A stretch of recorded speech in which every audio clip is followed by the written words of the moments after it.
Hello everybody, welcome back to another video of Ash and Me Sports Talk. And today we are going to talk about match week 1 of the World Cup. Yeah. And it's safe to say it's been full of surprises. Yes, it's been a week full of surprises, like some major upsets, right? Major upsets in the World Cup history ever, right? Yes. So let's straight go into the review of match day 1, and in some groups already match day 2 has also happened. So we'll talk about that also. Group A and Group B. Yeah, Group A and Group B. So let's move on to Group A. So this is a table after a couple of matches in Group A. So Netherlands are leading the table with 4 points As from expected. 4 points from 2 games, and followed by Ecuador also with 4 points from 2 games, and Senegal is on third place with 3 points from 2 games, and Qatar, the host, are knocked out of the tournament with 0 points from 2 games, and they have no chance of qualifying to the next stage, right? Yes, and I saw a statistic which said that Qatar are the first host nation to lose in the first game itself. Yeah, in the first game. Yeah. So I think Netherlands are well placed to qualify. Netherlands face Qatar next in the match day 3. So I think they will qualify as the group leader as we predicted. Yes. But the second place is very interesting. It all boils down to the last match of this group. Ecuador versus Senegal. Whoever wins that match, it's virtually a knockout, right? Yes. So whoever wins that match are going to go through as the second place team, right? Who do you think will go through? My bet is on Ecuador, although we predicted Senegal, but yes. If Mane was still there, I think I would have betted on Senegal, but I think it's going to be Ecuador. Yeah, I think the Ecuador are, like, the way they played against Netherlands especially. I think they are favorites to win Valencia. I think there are other players who were like Estupiñán, and they were quite dominant, right, in the second half of the match. So I predict Ecuador to go through in the as the second place team here, right? So let's move on to the next group, which is Group B, with the first place being England, followed by Iran, USA, and Wales. So England, the first match they played really well. It was grand. It was a big spectacle to see them, and it was a team performance with Bukayo Saka scoring 2 goals, and really good performance from Jude Bellingham. He was really dynamic. Jude Bellingham was actually the driving force of the team. He scored the opening goal, I think. He scored the opening goal. Yeah. So England won the game 6 goals to 2 against Iran. Right? And no one can forget Maguire. Yeah. Even he played well. Yeah, even Harry Maguire played well, right? So nobody predicted that England to come up with such a dominant performance, because England were. They had a good team, but this kind of attacking performance was not expected. And that too, they weren't in a good form at all. They were in a 6-match winless run. Yeah. So England are leading the table, followed by Iran. So Iran is a surprise package of this group, right? Yes. So Iran won their second match against Wales. Right? So Iran won it 2 goals to 0, and the 2 goals coming after the 90th minute in the extra time. Yes. But they truly deserved that win. The second half performance was very enterprising, and they dominated the second half against a listless Wales team, so who could not create much of chances. Right? Even Wales in their first match against USA, they weren't quite good. So USA Wales, the first match ended in a 1-1 draw, right? So England are leading, followed by Iran, and then USA and Wales. So again, it boils down to the last match of the group to determine the second place team. I think England, they play the last match against Wales. Even a draw will be sufficient for England to go through. And Iran versus USA, the last match. That's a match. That's a kind of a needle match, right? Given all the political background to the US-Iran and story. Even the footballing sense. Yeah. So again, whoever wins that match are going to go through as a second place team. But even a draw, in case if it is a draw, it will be Iran. But who do you place a bet on to qualify? I think USA will go through. I think USA will go through because they play more excitingly, in my opinion. Yeah. So let's move on to the next group, which is Group C, right? So Group C is where the biggest upset happened, I think, ever in the history of World Cup. Yeah. So the first match was between Argentina and Saudi Arabia. Argentina were odds-on favorite to win that match. And they played like the favorites. Also in the first half, right? And Saudis, they played defensively. They played a very high line, trapping the Argentinian forwards offside on many occasions. Messi scored a penalty in the first half, so Argentina was leading 1-0 in the first half. And the second half, a different Saudi team came onto the field. They scored 2 quick goals. Yeah. And the way they defended, the way they physically and aggressively played, they made Argentina look like a team on their grounds. Like Yes, so I think Saudis were quite dominant in the second half, and as you said, after scoring the two quick goals, defensively they were extraordinary, Yes. and they did not allow Argentina to any space or any kind of a gap for them to score I another felt goal. that Argentina became complacent, Yes. and the way they played in the second half was kind of predictable. Yeah.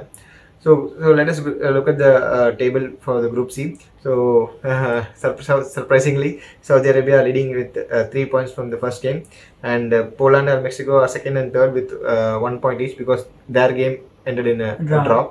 And Argentina are bottom place as of now. After this is just one game, so they are with 0 points after their loss, right? So it's going to be a very tricky situation for Argentina. They have to win the next two games, right? Yes. Against Mexico and Poland. So that they can qualify without much fuss or much dependency on other results. Talking about Mexico and Poland, their first match ended in a 0-0 draw with Robert Lewandowski missing a penalty. Yeah. Lewandowski's international performances has not been great. It's not great. You cannot say that. Not been at par with his club performances. I mean, in his last 4 international tournaments, he has scored 5 goals. Yeah. Meanwhile, for Bayern, in 9 minutes, he scored 5 goals. Yeah, so we predicted Argentina to top the table, Ash. So do we stick on to the prediction? Yeah, I still stick on to the prediction as before this match, they were on a 36-match unbeaten run, and if they had won against Saudi Arabia, even drawn with them, they would have beaten Italy's record. So I still have confidence in them. I just see it as a minor blip. Let's hope that Argentina come back strongly in the next two games. Right? Yes. So moving on to the next group, which is Group D. Where the holders France are there. So France are leading the table with 3 points from one game. They won their match convincingly, 4 goals to 1 against Australia, right? With a very dominant performance from none other than Kylian Mbappe. So the way he ran in the wings and cut inside, and like he ran the Australian defense ragged, really. And Oliver Giroud is now equal with Thierry Henry with the goals he scored for the France team, and just 2 more goals I think will make him the... Yeah, 1 more goal will make... He's now on par with Thierry Henry for the most number of goals for France international team. Yeah. Right? So that's a phenomenal record. Like we all recognize Thierry Henry as one of the greats of France, right? And to be fun for Oliver Giroud to be on par with Henry, I think that's a great achievement. And as you often say that Giroud is one of the most underrated strikers in the world. Really underrated, and I think it's very harsh for everybody to criticize him on his slowness when there's other good things to his play. Correct. The kind of finishing he makes, it's like extraordinary, right? Yes. And the number of goals he scores is truly remarkable. Meanwhile, the Dark Horses faced Tunisia, and Tunisia gave a really good performance, but... I mean, Dark Horses is Denmark. Yeah. So Denmark faced Tunisia, but it ended in a 0-0 draw, right? So that's also a surprising result, but Tunisia gave a very good account of themselves, right? Yes. So as things stand, France are leading the table, and they are like well placed in the next 2 matches to win and qualify as the leader of the group. It all boils down now to Tunisia and Denmark, right? So whether Tunisia or Denmark are going through, we have to wait and watch. We place our bet still on Denmark, right? Yeah. So let's move on to the next group, which is Group E. Where the second upset happened. Yeah, the second big upset of the week happened. So Spain are leading the group with 3 points from one game. And what a performance it was against Costa Rica. Look at the goals scored, right? 7 goals. 7 goals, right? I think phenomenal. I think Spain were supposed to win this match against Costa Rica, but nobody would have expected that they would score 7 goals, right? I think now I regret seeing that Spain will disappoint. But no, let's see. We have to see their consistency, right? The same happened to England. They won their first match, and second match they struggled, but we have to see. And that they are facing Japan. Yes. And speaking of which, they beat Germany. Japan beat Germany, right? Yeah. And in my opinion, generally Japan were outplayed by Germany in the first half, and even in the second half, till the later stages, Germany were being dominant. Yeah. But then Japan... I think the spirit that Japan showed in the second half was extraordinary. I think they gave it their all, and they went all guns blazing, right? Yeah, they were mocked by Germany, and now Yeah, and the substitutes who made by the Japanese coach also made the difference. I think that one of the subs came out and Scored a goal immediately. Yeah. So that was the second upset of the week. Japan beating Germany 2-1, and so Spain are leading with 3 points, and followed by Japan with 3 points, and Germany and Costa Rica with nil each, right? Yes. And it is going to be a very interesting group where we have to see, like, Germany are in a very difficult situation now. So Germany are going to face Spain and Costa Rica in the next 2 matches, assuming that Germany may beat Costa Rica, but their game against Spain is going to be like a do or die match for Yes. Germany, right? So what do you think? I think Spain will top the group, and my bet is on Japan to go through. Yeah. Germany may be knocked out of the group stages. The odds are favoring Japan now, so Yeah. but So I think I'll go with Germany still. You think so? I Yeah. think let's see the next 2 matches, because Japan is going to play Costa Rica, which they can win. I think so. Yeah, they'll go to 6 points, and Germany have to face. But do you think Japan can beat Spain? They may not beat Spain. So even if they beat Costa Rica, they are going to end up with 6 points, right? So I think Germany are in a do or die situation. They have to beat Spain. Yeah. Germany have to beat Spain. Yes. Right? So moving on to the next group, Group F, and Group F was for me the least interesting set of matches in the first week, right? So Belgium are leading as expected with 3 points from the first game. But the performance was not up to the par. With a victory against Canada. I think most of the pundits, I think after the match, the analysis, everybody said that Canada didn't deserve to lose. Yeah, right? They played really well, but was really unlucky for them. Alphonso Davies missed a penalty. And if they had scored it, the story might have been different. Yeah. So I think Canada gave a very good account of themselves. And the next match was between Croatia and Morocco. I think it was a very what to say? You cannot say that it was one of the most interesting matches of the week. But Modric showed why he's still one of the best midfielders of his generation. Yes.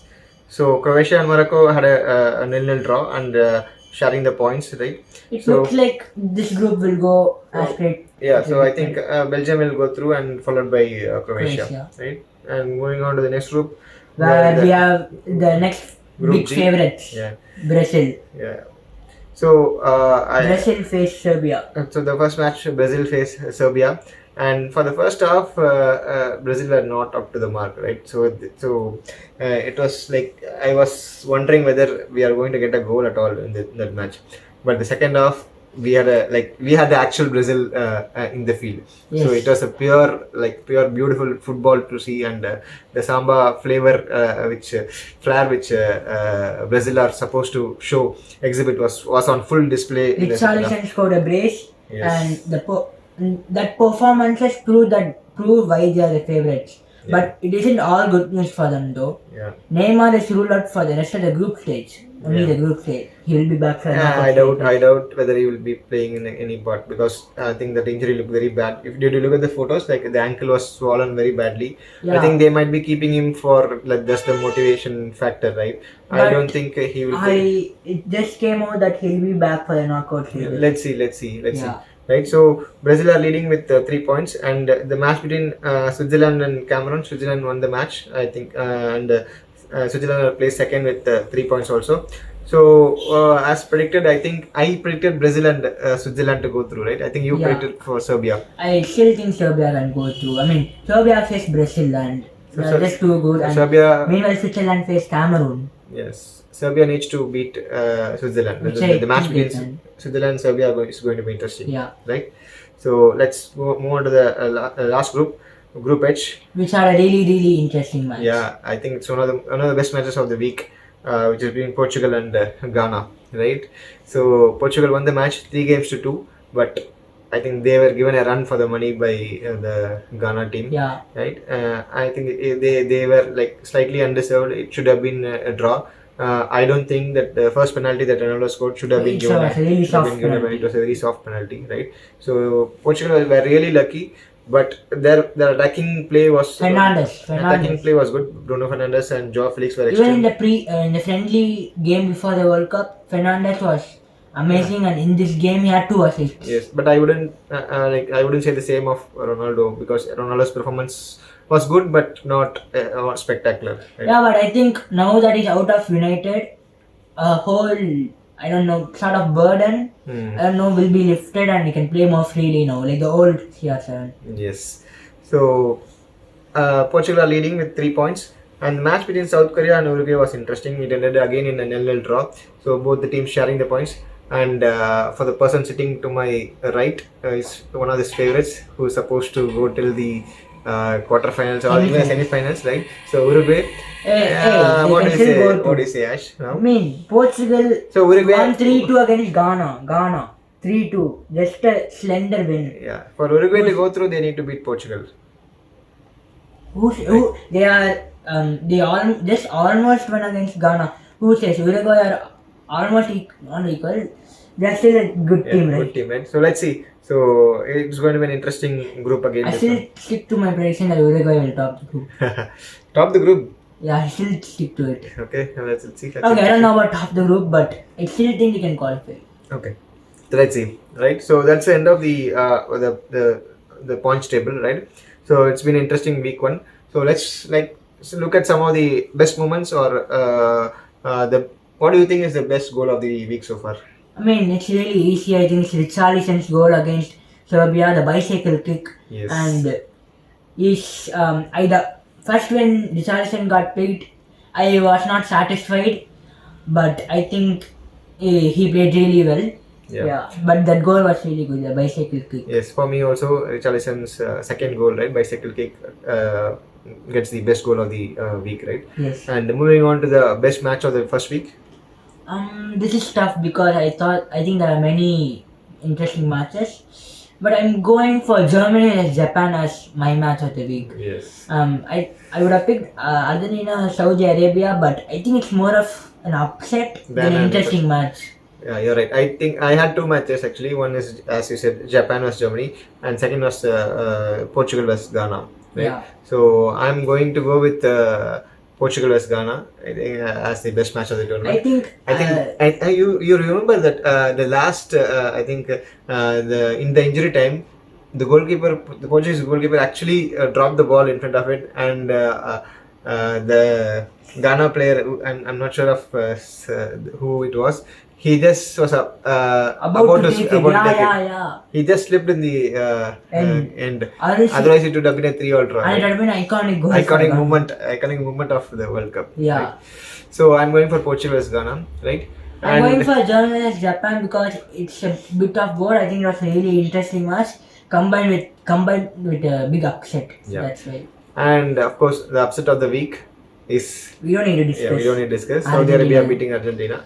Japan beating Germany also was an upset, but not as big an upset as Saudi Arabia beating Argentina. Right? Yes. And also, you see this World Cup. I think it's not going as like many had predicted. Right? Yeah. The smaller teams are really showing up. And we have the Asian and the African teams are really coming to the party, right? And giving a fight for the European giants and the South American giants. Yeah, there's no more a big gap between the big teams and the I think it's because the players from such small countries are now playing in all the major leagues of the world, right? So in the English Premier League or the Bundesliga and all the other European leagues, if you see there are many players from Africa. And some players from Japan and South Korea are playing in the league, so that's giving them bigger experience and exposure, so that when they come on to the international stage to play for the country, they are really doing good. Yes. Right. So that's it for our week one review of the FIFA World Cup 2022 in Qatar. So a lot of interesting matches lined up for the next week, right? So I think you all must be enjoying watching the World Cup, and we'll come up with the week 2 review by next week, right? Yes. Cheers and peace. Bye.